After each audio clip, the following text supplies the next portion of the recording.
Kharkov under German occupation, 1942.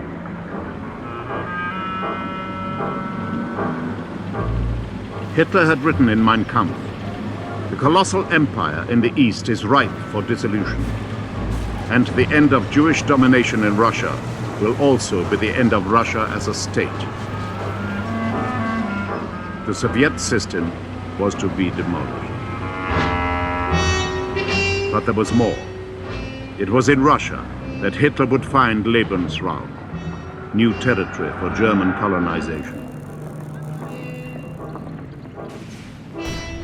The Soviet peoples would be treated as mere natives in a German colonial empire. Their cities would be Germanized or razed to the ground. They would be peddlers, backward peasants, domestic servants, laborers.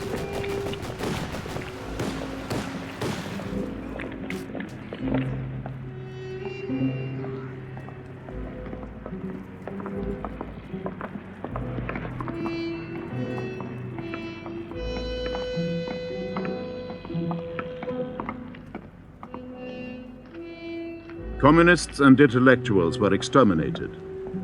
The least sign of defiance brought instant reprisal. The occupiers were harsh, very harsh, especially in those areas where the partisans were active. In the Ukraine, 511 villages were burnt down by the Nazis before the population could escape. In one village, Pisk, near Kiev, which was totally razed to the ground, babies were thrown into the fire.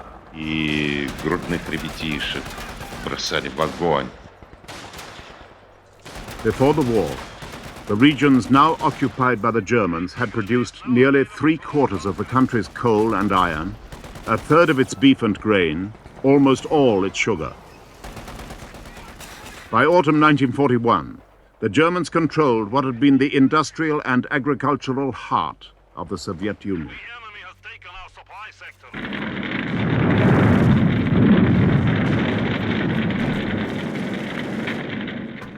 The invaders found that the Russians had tried to destroy everything they had to leave behind. Villages burned, the summer harvest flamed in the fields around them. By that autumn, the Germans had advanced for 600 miles over scorched earth. In some of the Baltic republics, which had only been annexed by the Soviet Union a year before, the Germans were made welcome by local nationalists. In parts of the Ukraine, some of the peasants made the traditional offering of bread and salt.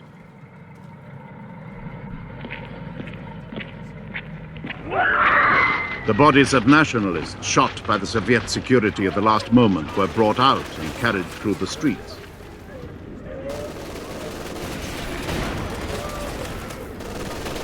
For a brief moment, it seemed to some that these submerged nations might become willing partners of the Nazis. Communists were hunted down. And in all the places the Nazis occupied, the roundup of the Jews began.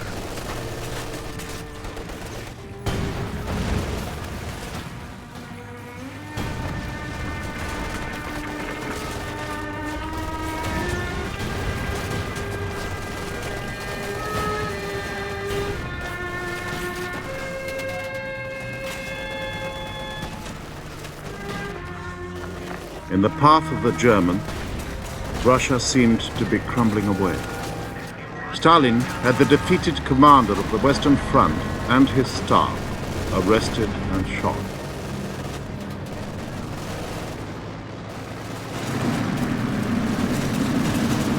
Monuments of Soviet construction, even the Dnieper Dam, the very symbol of the 5-year plan, had to be blown up and abandoned.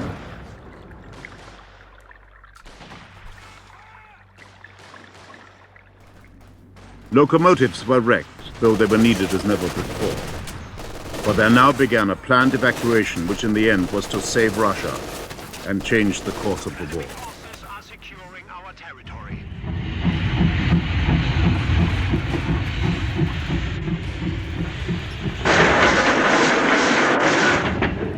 1,500 factories moved on 18,000 trains, with over 1 million workers to the safety of eastern Russia and the Urals.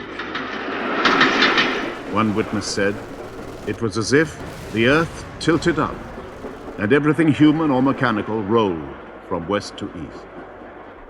Завода там никакого не было. Были там склады. There was no factory when we arrived. There were only storehouses where materials were kept. Наша задача состояла в том, чтобы эти We began by emptying the stores and clearing the land around us. очистить склады и We were working up to 14 hours a day. In bleak places, lacking food or sleep, the Russians reconstructed a new war industry beyond the reach of the Nazis. Работали по 12-16 часов. When we'd emptied the storehouses, the machinery arrived. Складов был Where the warehouses used to be, новый we Ульяновский. built a new factory. Ой, ты песня, песенка девичья, ты лети за ясным солнцем вслед, и бойцу на дальнем пограничье от Катюши передай привет. Unlike the Germans, the Russians from the first hour waged a total war. Every pair of hands was set to the machines as the men were drafted into the battles of the West. War work strained everyone to the heart. 11 to 15 hours a day, rations short, worry about a husband or a son at the front, exhaustion like a permanent illness.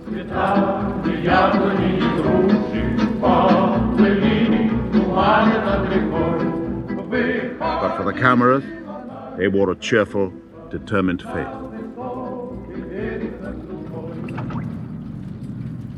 Now the Germans were breaking through to Leningrad, Russia's second city and capital of the revolution.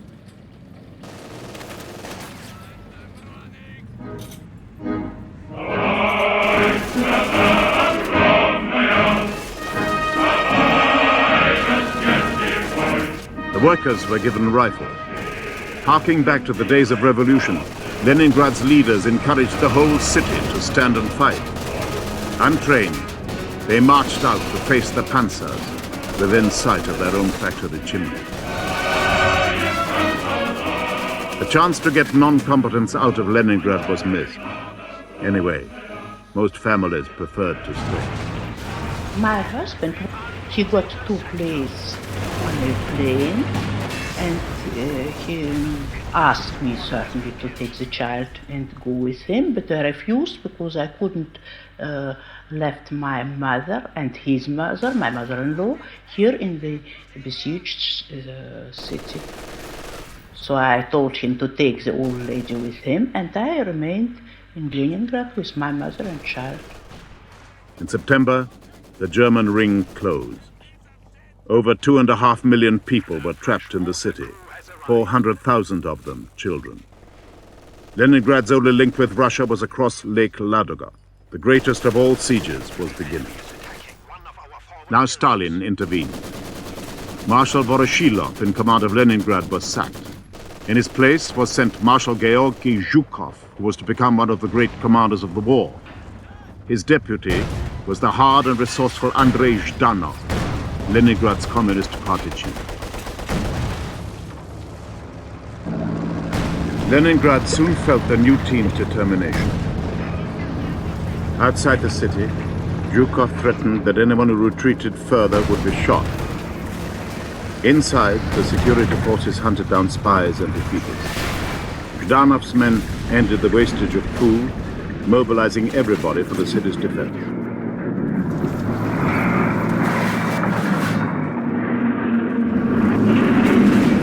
Every major building was mined in case the Germans broke in. The German attempt to take Leningrad by storm failed.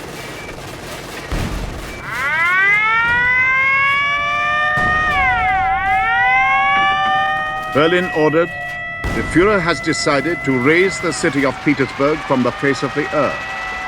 There is no reason for the future existence of this large city. The Leningraders were to be bombarded and starved to death.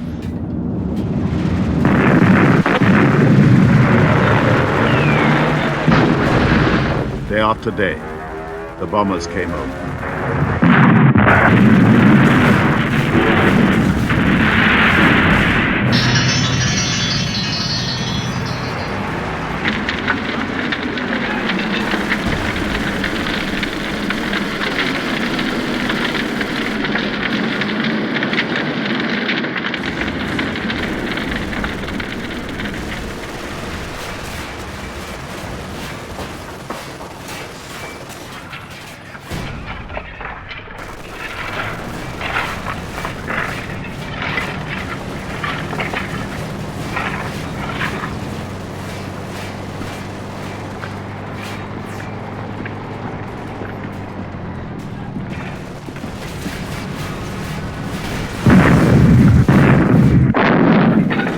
German gunners could see the spires of Leningrad from their lines.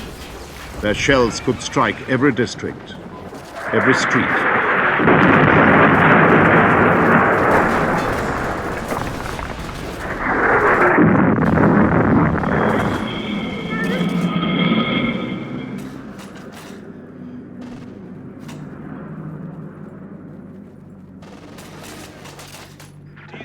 Lake Ladoga remained the only gap in the enemy ring. When it froze, an ice road for supplies was built across its surface.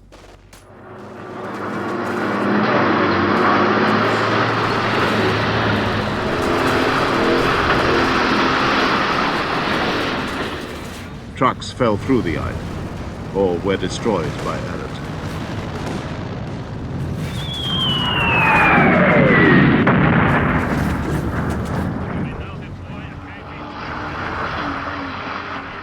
The ice road could bring too little in and take too few civilians out to keep Leningrad from the onset of starvation. Everything was running out.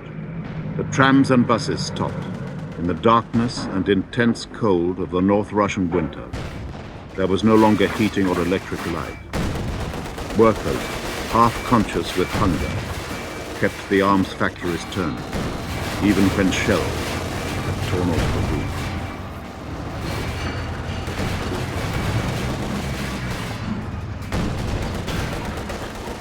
Tanks of raw, unpainted steel drove out of the factory into the front line. Bread was now made with sweepings, cattle cake, sawdust. People ate soap, linseed oil, the paste for wallpaper. Housewives and children got only 4.5 ounces of this bread a day.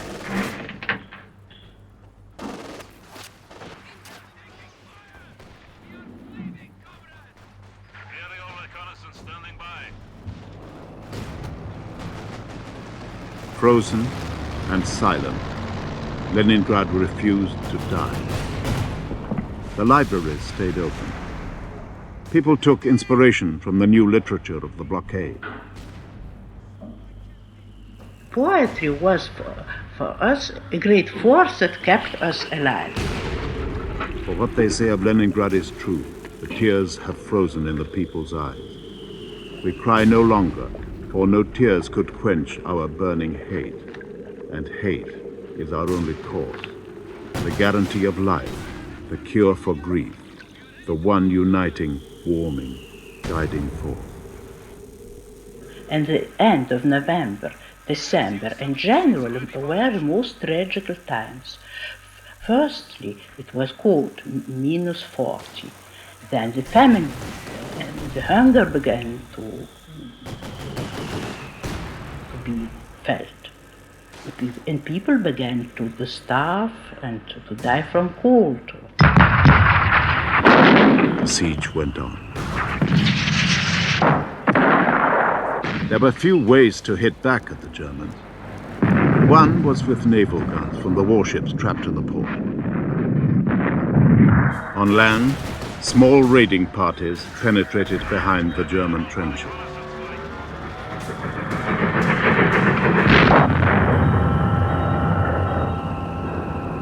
They cut supply lines, they captured prisoners, and collected information.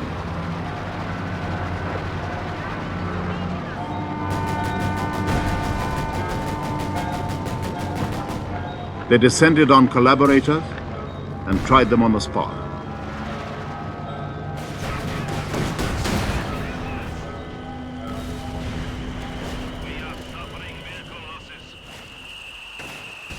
January 1942. About 4,000 people were dying in Leningrad each day.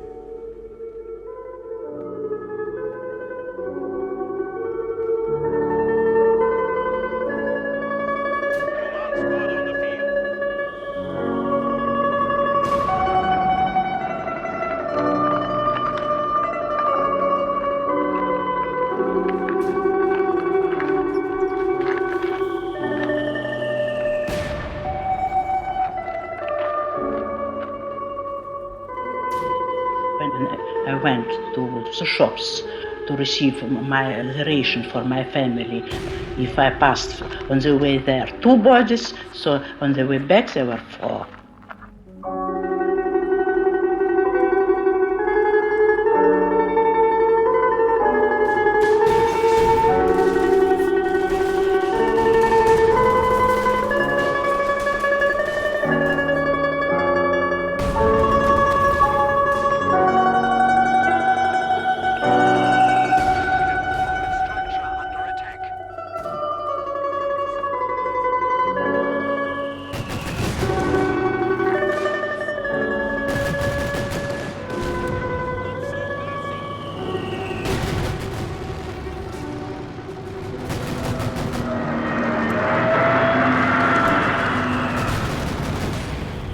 Outside the ring, the Russians fought to loosen the German blockade and speed up the pitifully slow convoys across the frozen lake.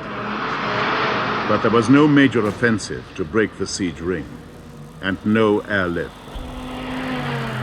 The battles before Moscow had first call on men and equipment.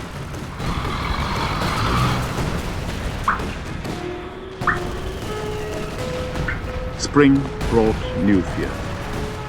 The murderous cold slackened, but melting snowdrifts revealed thousands of corpses in the streets and yards.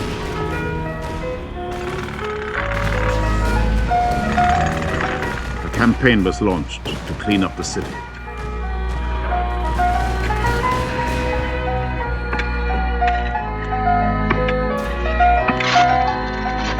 There was no epidemic.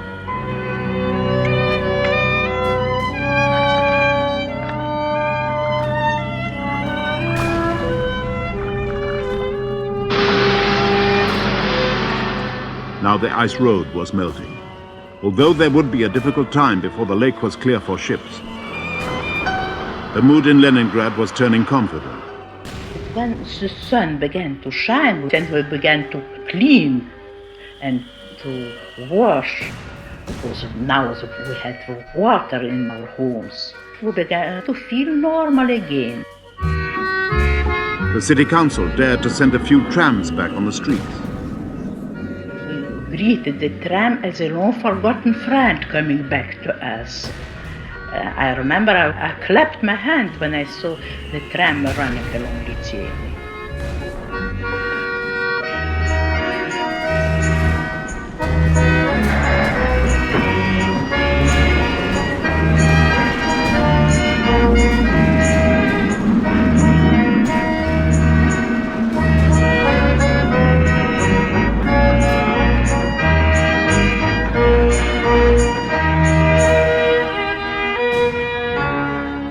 The survivors felt stronger. Their rations were increased.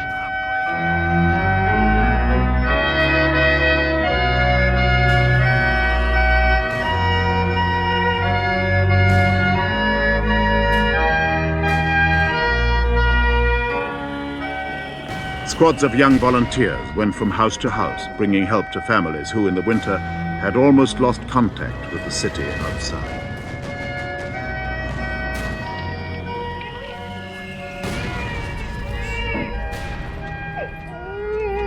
Children who should have been evacuated 8 months before were taken by ship across Lake Ladog.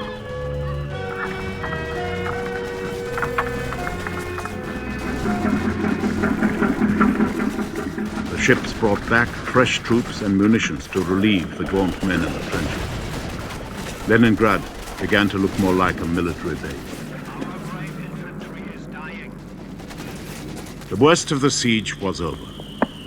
Though the bombardment went on, it now made sense to repair the damage. Peat was dug for fuel against the next winter. School children and professors of botany helped to plant every open space with vegetables.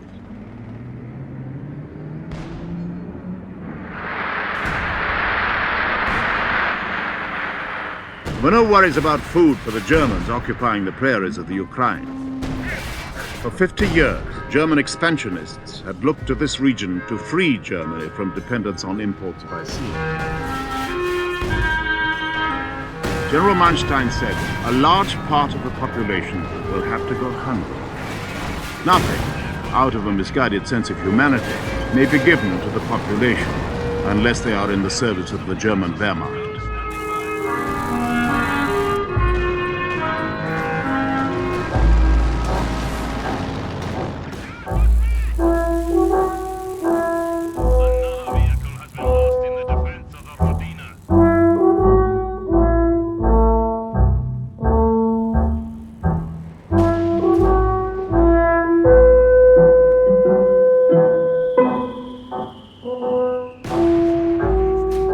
In Kiev, the Ukrainian capital, plans to win over local nationalists with the promise of an anti-Russian puppet state never got off the ground. They were brushed aside by the army and the SS. The reality was work under German overseers or deportation to the Reich. Each village learned the price of defiance.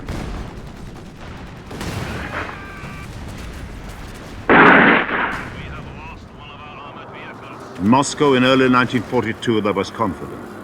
The winter fighting had revealed that the Germans were no more invincible than Napoleon had been. But it seemed to the Russians that they were bearing the whole burden of the war against fascism alone, and that the West was not doing enough. When Stalin began to call for a second front, and landing in the West, the people joined willingly in the meetings organized to support. Molotov, the foreign minister, was told by Western diplomats that though they admired the heroism of the Red Army, a second front was not yet practical. Stalin didn't believe it.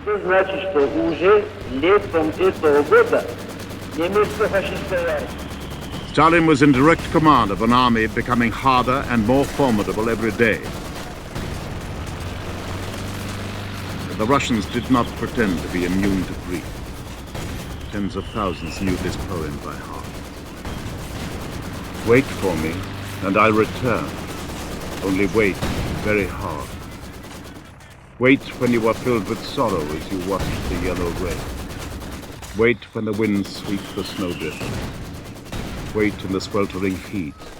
Wait when others have stopped waiting, forgetting their yesterday. Wait even when from afar no letters come to you. Wait even when others are tired of waiting. Wait even when my mother and son think I am no more. And when friends sit around the fire drinking to my memory, wait, and do not hurry to drink to my memory too. Wait, or I'll return, defying every death. And let those who do not wait say that I was lucky. They never will understand that in the midst of death, you, with your waiting, saved me. Only you and I will know how I survived. It's because you waited, as no one else did. There were still disasters to come. In May, the Germans beat off a Russian offensive near Kharkov. As the Red Army advanced, the panzers cut round its flanks.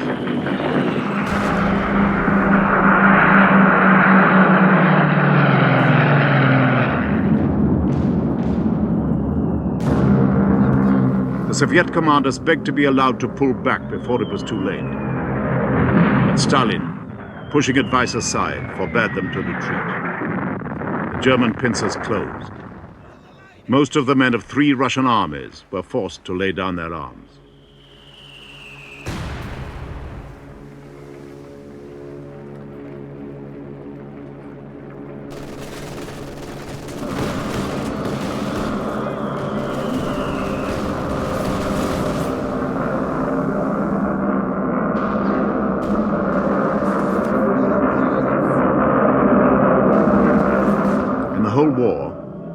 over 5 million Russian soldiers were taken prisoner. Less than 2 million survived.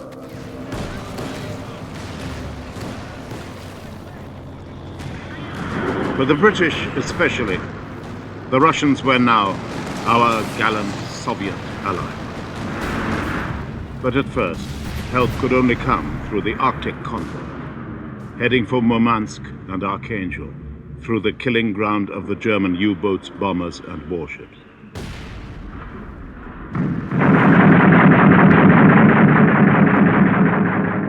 July 1942, this one convoy lost 80% of its ships. But the courage of British seamen could not make the convoys carry enough for Russia's gigantic need. 1942 was the year of deep war. Defeat fought off, but as yet no sign of victory. This was a time of bitter endurance, a season for learning to bear disappointment and loss. Once it seemed possible that German soldiers were only brother workers in uniform. Now, Soviet writers spoke in words of hate. One can bear anything, the plague, hunger and death, but one cannot bear the Germans. One cannot bear these fish-eyed oafs contemptuously snorting at everything Russian. We cannot live as long as these grey-green slugs are alive. Today there are no ports. Today there are no stars in the sky. Today there is only one thought. Kill the Germans. Kill them all and dig them into the earth. Then we can go to sleep. Then we can think again of life and books and girls and happiness. We shall kill them all, but we must do it quickly, or they will desecrate the whole of Russia and torture to death millions more people.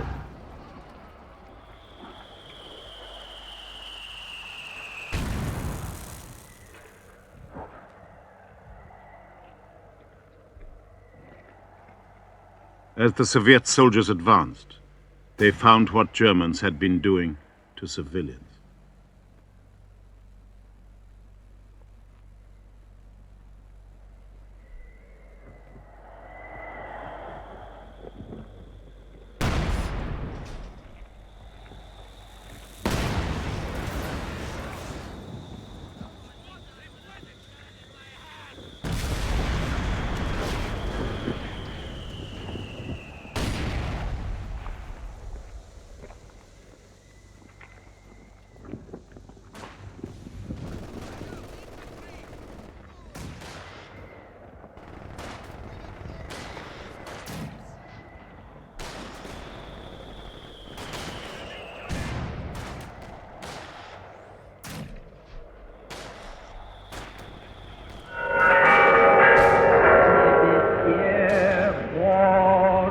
The churches were full once more.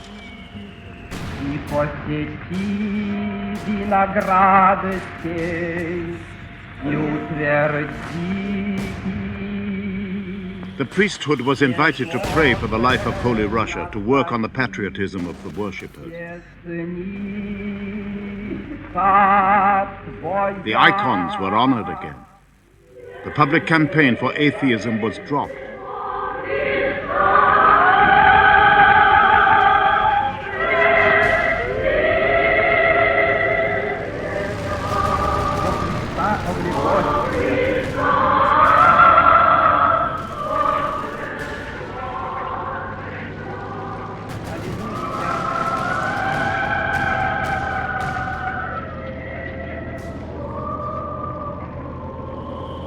The Germans murdered Jews and communists. They murdered those suspected of supporting the partisans. They murdered hostages.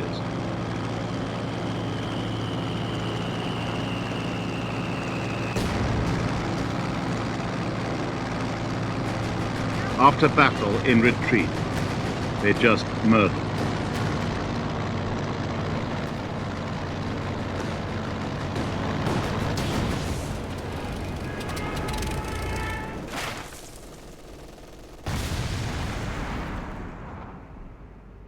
To the north, The Russians prepared to attack the German ring round Leningrad.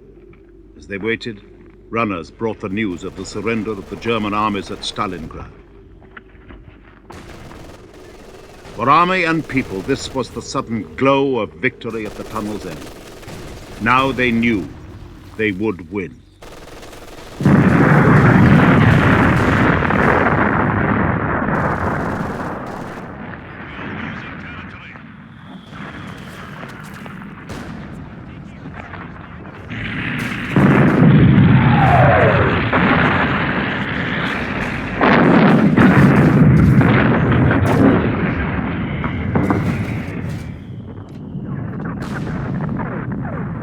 At Leningrad, the relieving troops broke through.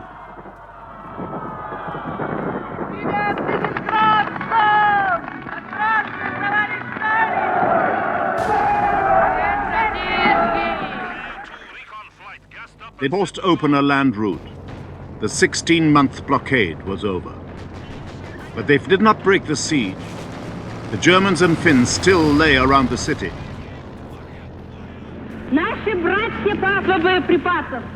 With such a feeling I can't relate it. I went to my neighbor across the yard and we kissed each other and told each other, now we shall live. There is a way out.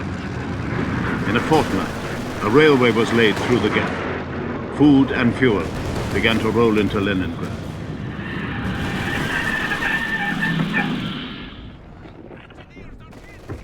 The symbols of old Russian honor were restored to the army as they'd been to the church. Propaganda united Lenin with Alexander Nevsky. The 18th century hero Suvorov.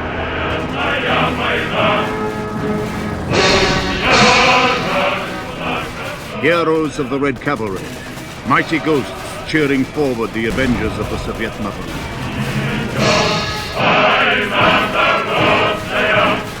The insignia of a traditional and professional army were brought back. Gold braid was imported from Britain. Political commissars lost rank. The years of the purges were forgotten.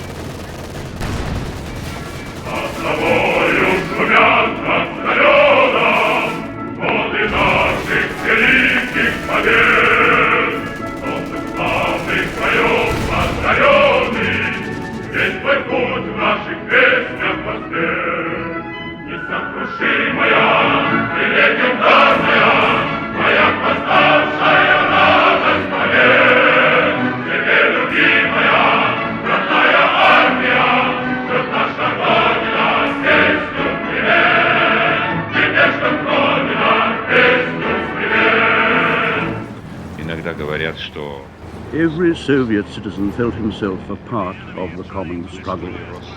Some people say it was the fascist cruelty which led to resistance in Ukraine and other occupied lands. No.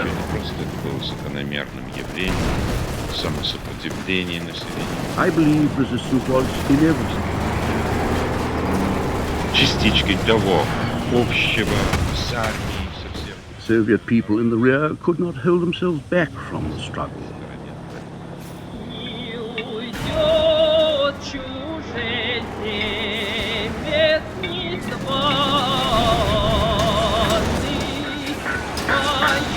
In 1941, behind the lines, partisan bands began to form.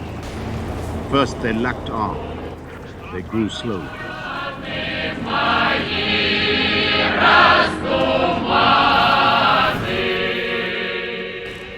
German deportations for forced labor made thousands flee to the forests where they joined the partisans.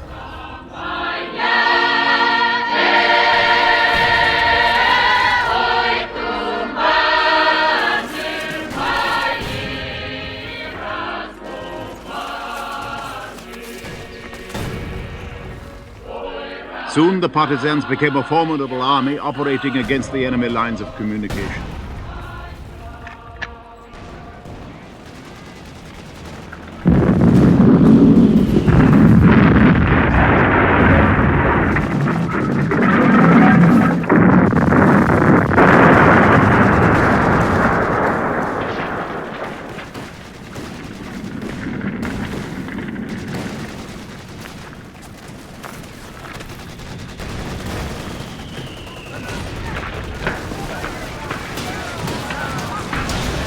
penalty for collaboration was death. On the mere suspicion of sympathy for the enemy, whole national groups, the Volga Germans, the Crimean Tatars, were deported to Central Asia. For individual collaborators, no mercy.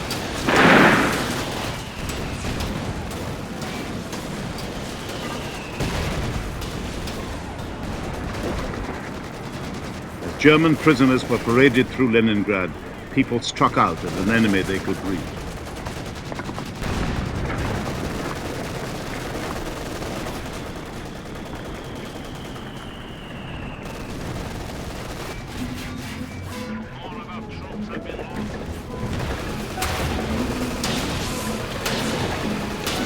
In the steppes of Soviet Asia, in the new factories and mines of Siberia, the most desperate production effort of modern times was coming to its climax.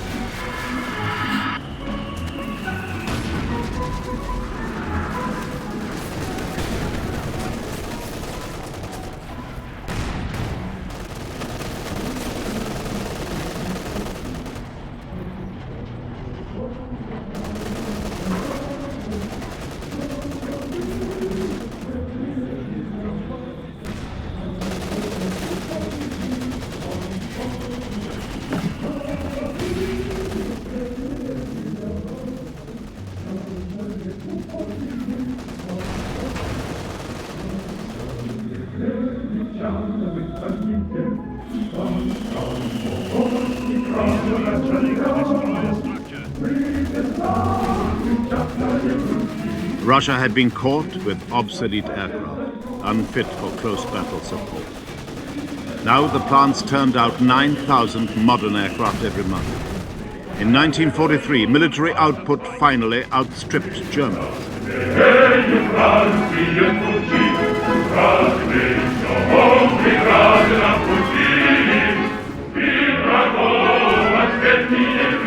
Above all, it was the tank.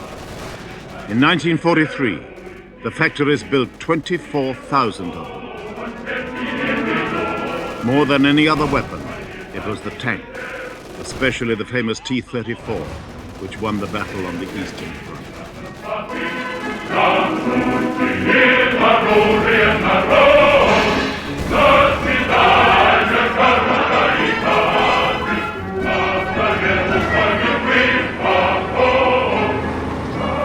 With the American trucks now streaming in from Persia, this torrent of armor moved up to the line. The Russians knew that in July 1943 the Germans would launch their full strength against them once more. They knew too that the blow would fall at Kursk. They must hold firm. Then the Red Army, now the biggest land force ever seen in war, would strike back. The Germans planned to drive into the shoulders of the Kursk Bulge, hoping to cut off the huge Soviet armies there. Then hit at Moscow.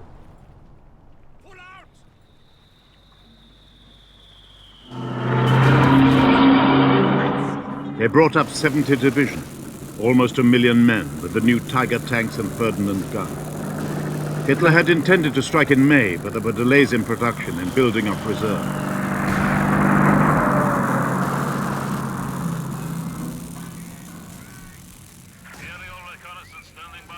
Weeks passed. When the Germans were ready to attack, the Russians were waiting for them. Мы все готовились и очень тщательно. We were all prepared. We were more than ready to meet Hitler's attack. We knew we had enough armor to stop the fascists breaking through our defenses. Разведчики наши захватили пленных. Разведчик, сапер. Our reconnaissance patrols had captured prisoners. Что гитлеровские войска Then we learned that Hitler's troops planned to start the attack at 2:30 in the morning on July the 5th. The news was given to our troops. The commander sits in the observation post. The soldiers are in the trenches. And tomorrow, the enemy is expected to attack. Какая у всех мысль в это время? You can imagine what thoughts are in his mind. mind. Останется он жив или не останется. На 1 километр шло по 100 танков и больше. There were more than 100 tanks every kilometer. When tanks are moving, the whole earth trembles. Guns fire, the soldier just sits. А солдаты сидят.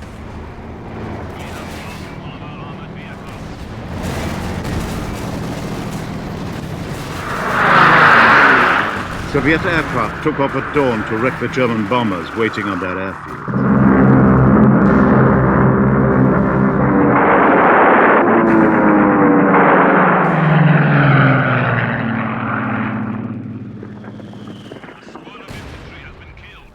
The Germans kept to the timetable. On the morning of July the 5th, the Panzer divisions moved forward.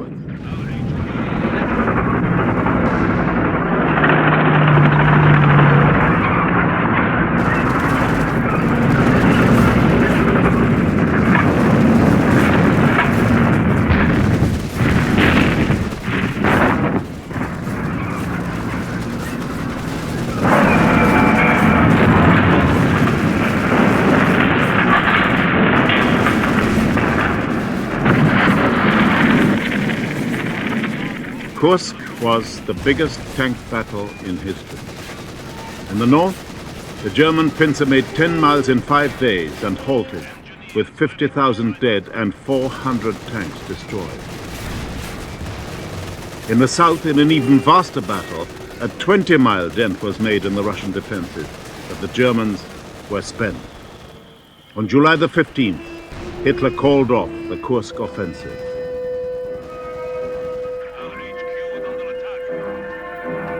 The Red Army went over to the attack.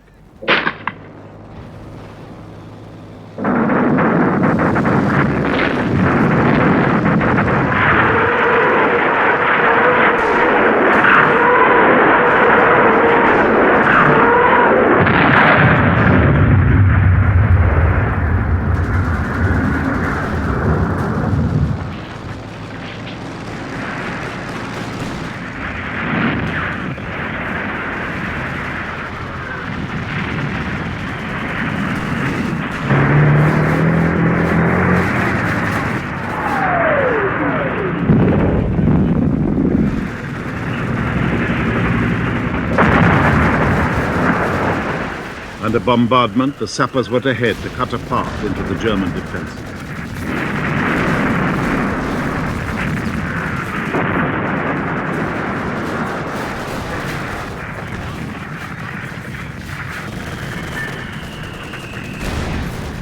Through the gap, the tanks plunged forward, the troops riding on their side.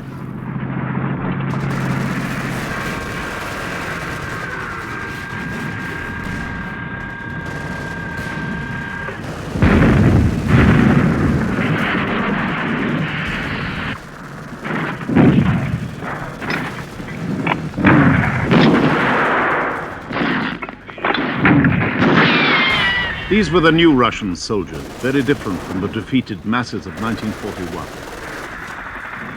Their clothes were shabby, but their weapons were clean. They were tough, chasing the enemy into close-quarter battle. They were resourceful, trained to live off the land and to cross rivers on their own. If there was no boat, a bench or a log would do.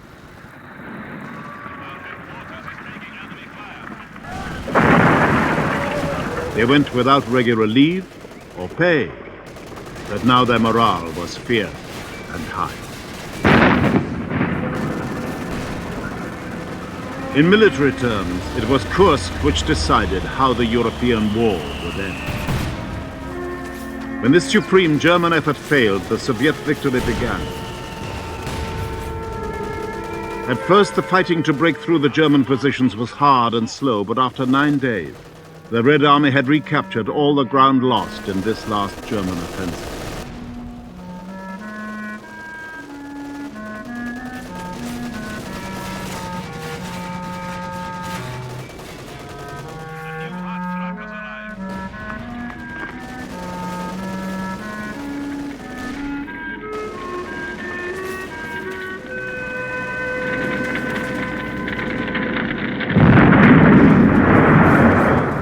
The Germans began to fall back, destroying everything as they went. But now they were under constant attack by Soviet fighters. The Luftwaffe had lost command of the air.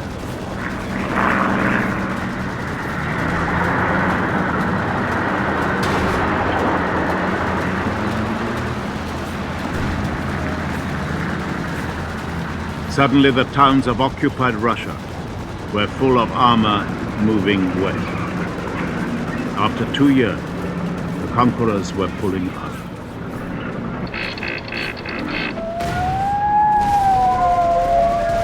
At Leningrad, the Germans were still at the outskirts. The city still under shell fire.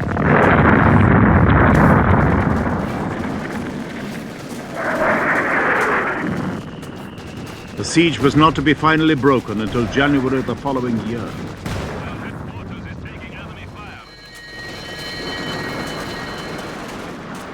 The strength of Russia, like a gigantic spring compressed back to its limit, was now bursting forward. The first cities were liberated.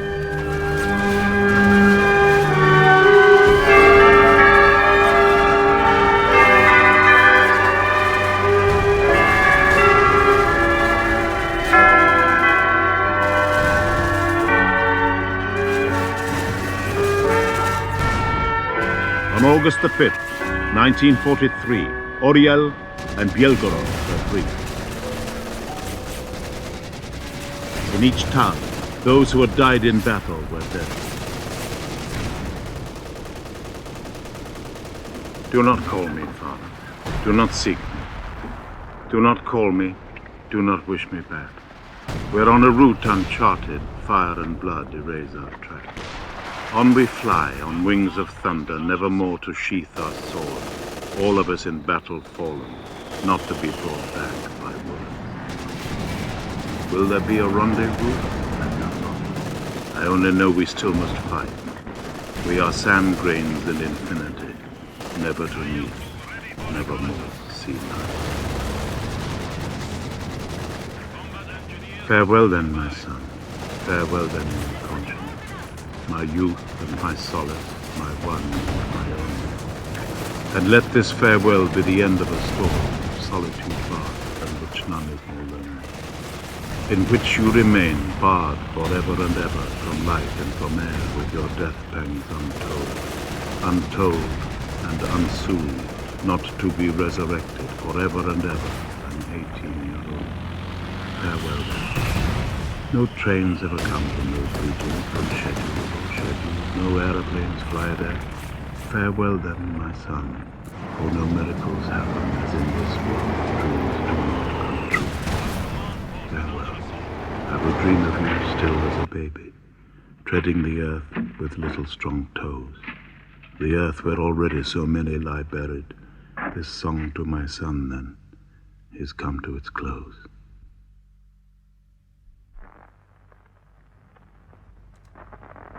In Moscow, Stalin announced, tonight at 2400 hours on August the 5th, the capital of our country, Moscow, will salute the valiant troops who liberated Oryel and Belgorod.